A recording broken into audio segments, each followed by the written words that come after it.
And well, former Congress spokesperson and prominent face from Tamil Nadu, actor, producer turned politician Kushboo Sundar has officially joined the BJP after quitting the Congress party following her association with the party since 2014 that lasted for 6 years. Now, in her letter to Sonia Gandhi, Kushboo has cited a slew of reasons behind her key decision, emphasizing on how she felt suppressed in the party and called out the top leadership of having zero knowledge of ground reality. It's a big jolt for the Congress party ahead of the polls in Tamil Nadu in 2021.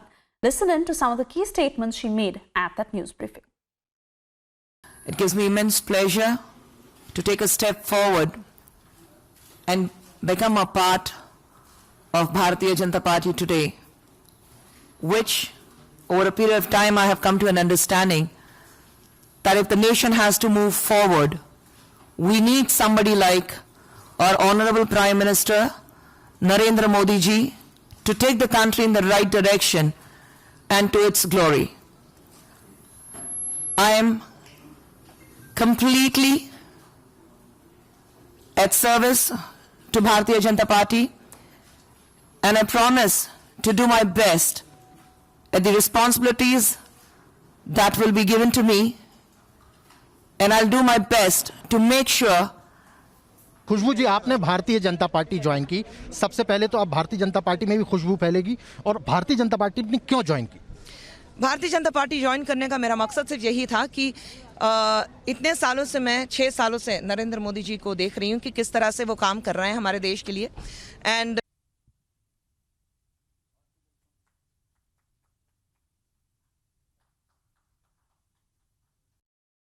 खुशबू जी, आपने Bharatiya Janata party join की। सबसे पहले तो अब Bharatiya Janata party में भी खुशबू फैलेगी, और भारतीय जनता पार्टी ने क्यों ज्वाइन की?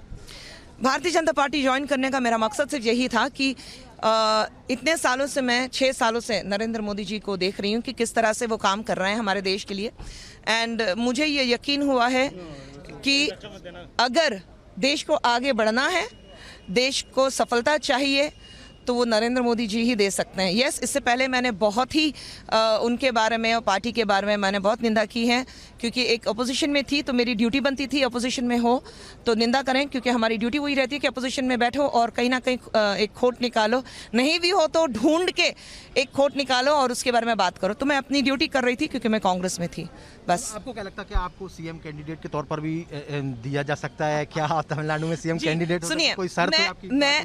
मैं पार्टी में अभी ज्वाइन की हूँ, मेरी कोई शर्त नहीं है। मुझे भरोसा था, मुझे पार्टी के लिए काम करना है।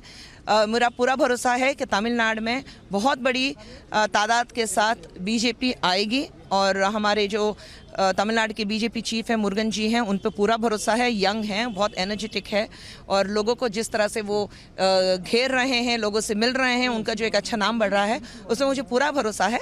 अभी पार्टी ज्वाइन की हूँ, पार्टी को डिसाइड करने दीजिए कि वो मेरे लिए क्या रोल पर रखेंगे। राहुल गांधी जिस तरीके की राजनीति कर रहे हैं, हाथरस पे वो जाते हैं, पॉलिटिक्स करते हैं, लेकिन जहां पे कांग्रेस रूल्ड स्टेट में सरकार है वहां नहीं जाते हैं। किस तरीके से देखते कांग्रेस पार्टी की राजनीति को, और राहुल गांधी, प्रियंका गांधी? मैंने एक ही बात कही कि मैं जब एक लड़की का बलात्कार होता है, वो कौन से स्टेट से है मैं नहीं देखती हूँ।